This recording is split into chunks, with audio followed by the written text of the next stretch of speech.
Welcome viewers, welcome to बोधायपन। आज हम बायोलॉजी का और एक एमसीक्यू वीडियो लेके आ गए हैं। तो देखते हैं पहला क्वेश्चन क्या है। पहला क्वेश्चन है evaporation of plants in takes place in.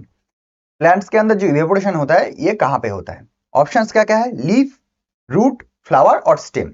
Option जो होगा वो होगा लीफ। लीफ के अंदर जो माइक्रोस्कोपिक पोर्स होता है उसको हम स्टोमाटा कहते हैं। इसके थ्रू प्लांट्स जो है वो इवापोरेशन करता है।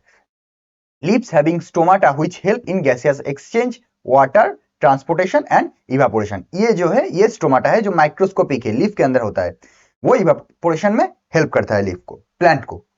अभी क्वेश्चन नंबर 2 देख लेते हैं। Which part of the plant is a cellular respiration center? अभी सेलुलर रेस्पिरेशन ये पहले भी हमारा जो एमसीक्यू सीरीज है उसमें हम बता चुके हैं। एमसीक्यू जो वीडियो है उसमें हम बता चुके हैं सेलुलर रेस्पिरेशन जो होता है ये होता है माइट्रोकॉन्ड्रिया में, चाहे वो प्लांट का हो या फिर एनिमल का हो। माइट्रोकॉन्ड्रिया जो होता है वो एक पावर हाउस होता है ऑफ सेल जो एटीपी को as a energy currency produce करता है। तो which part of the plant is cellular respiration centre?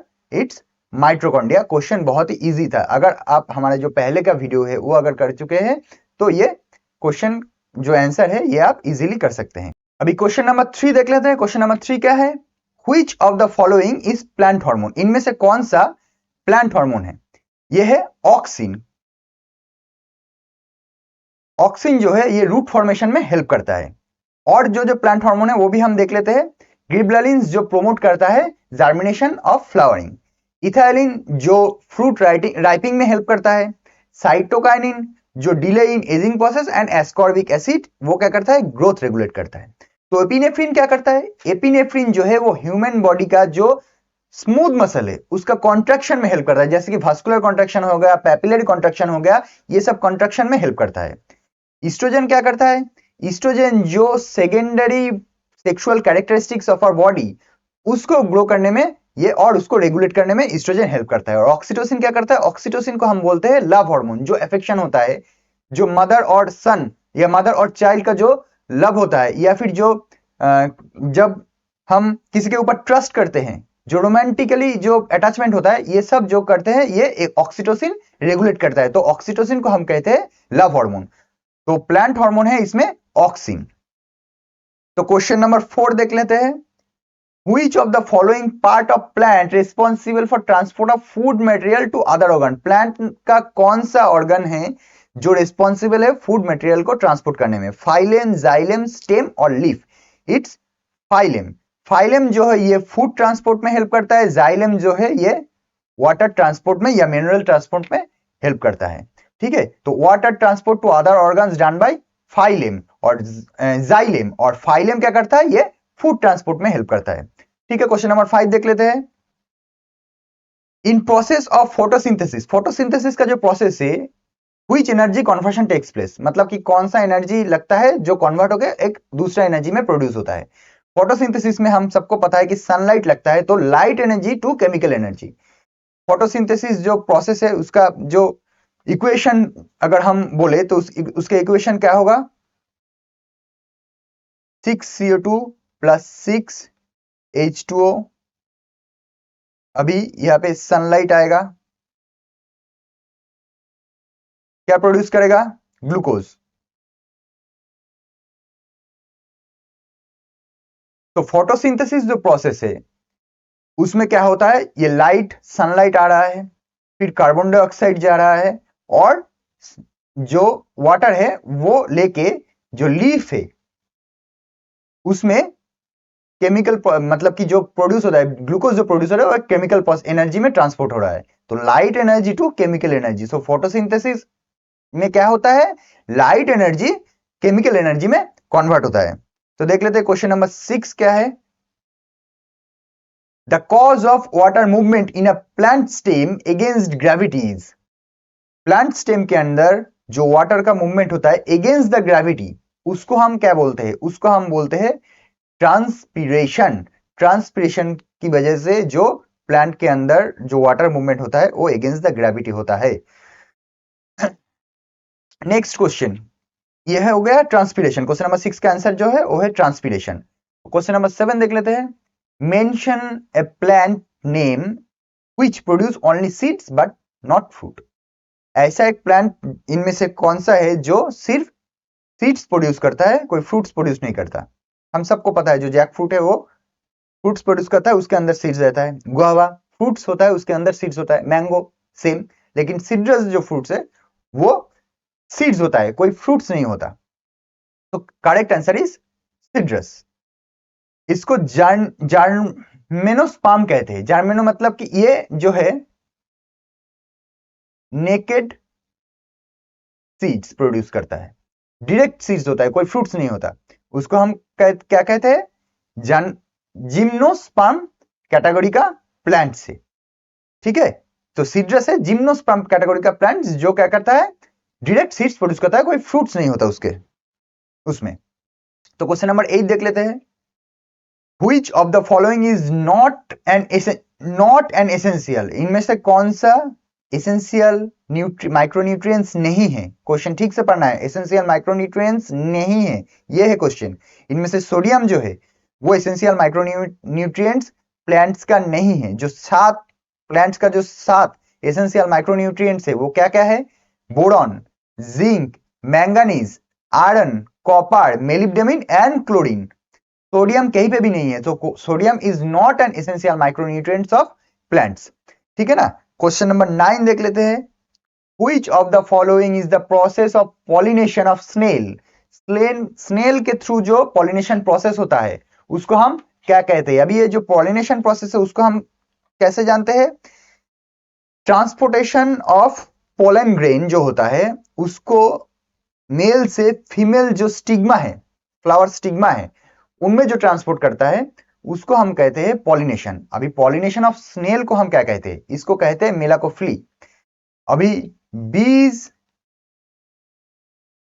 Butterfly का जो पॉलिनेशन प्रोसेस है उसको भी हम मेलाकोफिली कहते हैं। अभी जूफेली किसको कहते हैं? बर्ड्स जो हेल्प करता है उसको हम कहते हैं जूफेली। एंटोमोफेली कहते हैं, किसको कहते हैं? इंसेक्ट्स। इंसेक्ट्स जो पॉलिनेशन करता है उसको कहते हैं एंटोमोफिली। और काइरोप्टरफिली किसको कहते हैं? बैट्स। बैट्स के थ्रू जो पॉलिनेशन होता है उसको हम कहते हैं काइरोप्टरफिलाई।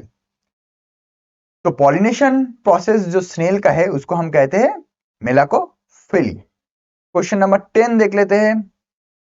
What is the name of natural die present in turmeric? Turmeric मतलब हल्दी के अंदर जो नेचुरल डाई होता है उसको हम क्या कहते हैं?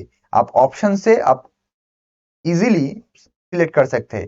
करक्यूमिन इसको बोलते हैं नेचुरल, इसको ये है जो नेचुरल डाई जो टर्मरिक के अंदर है, हल्दी के अंदर ये नेचुरल डाई रहता है। अभी क्वेश्चन नंबर 11 देख लेते हैं।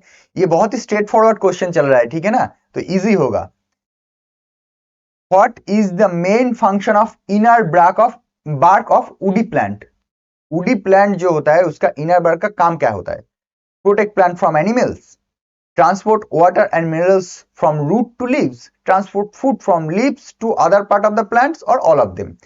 जो inner bark का जो function होता है वो होता है transport food from leaves to other part of the plants. ठीक है ना, जो खाना है वो लीफ से, क्योंकि हमको पता है कि फोटोसिंथेसिस के जो प्रोसेस होता है वो लीफ में कंडक्ट होता है, उससे जो खाना है वो डिफरेंट पार्ट में ट्रांसपोर्ट करता है। उसका काम है, वुडी प्लांट का बार्क का जो काम है वो है ये transport of foods from leaves to other part of the plants. अभी क्वेश्चन नंबर 12 देख लेते हैं। क्वेश्चन नंबर 12 क्या है?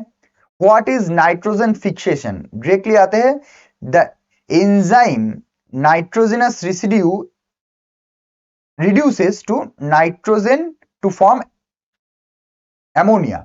ऐसा कुछ एंजाइम है जो नाइट्रोजन को रिड्यूस करके एमोनिया में कन्वर्ट करता है, उसको कहते हैं नाइट्रोजन फिक्सेशन। और इसमें कौन सा हेल्प जो है वो हेल्प करता है? स्पीसीज लाइक राइजोबियम, एजिटोबैक्टर, ये जो है ये सब नाइट्रोजन फिक्सेशन में हमको हेल्प करता है। जैसे कि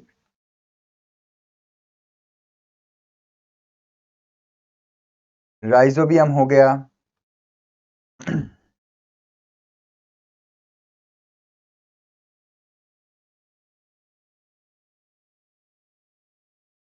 ये जो स्पीसीज है ये सब नाइट्रोजन फिक्सेशन में हेल्प करता है। क्वेश्चन नंबर 13 देख लेते हैं।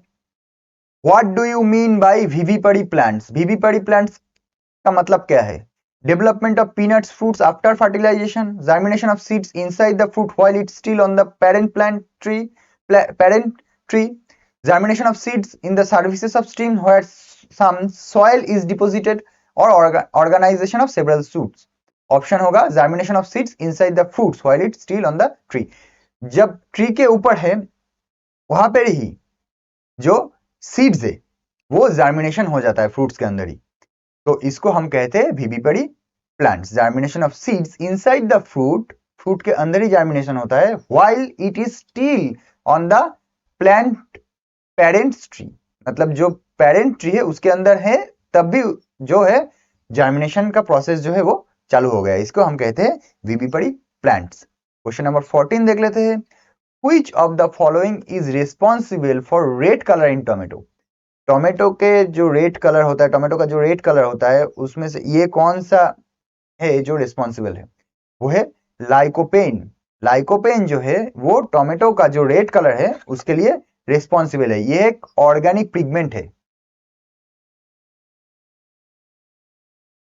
पिगमेंट है. ये बहुत ज्यादा एंटीऑक्सीडेंट है,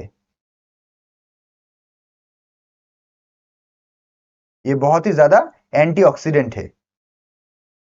अभी एंटीऑक्सीडेंट जो चीज रहता है वो क्या किस में हेल्प करता है? वो सेल को रिपेयर करने में हेल्प करता है.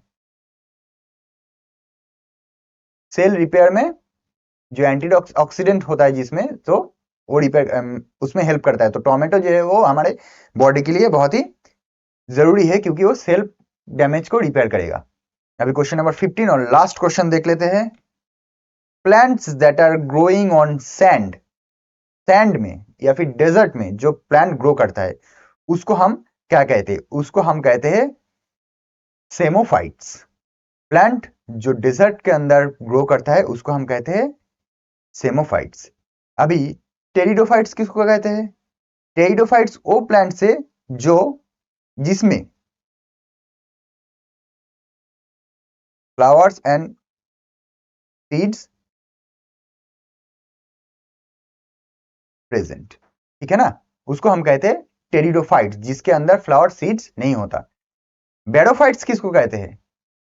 जो जिस प्लांट में रूट्स नहीं होता, जो प्रोसेस से मतलब कि जो एब्जॉर्प्शन का जो प्रोसेस है वो प्लांट्स अपने सरफेस के थ्रू कर लेता है.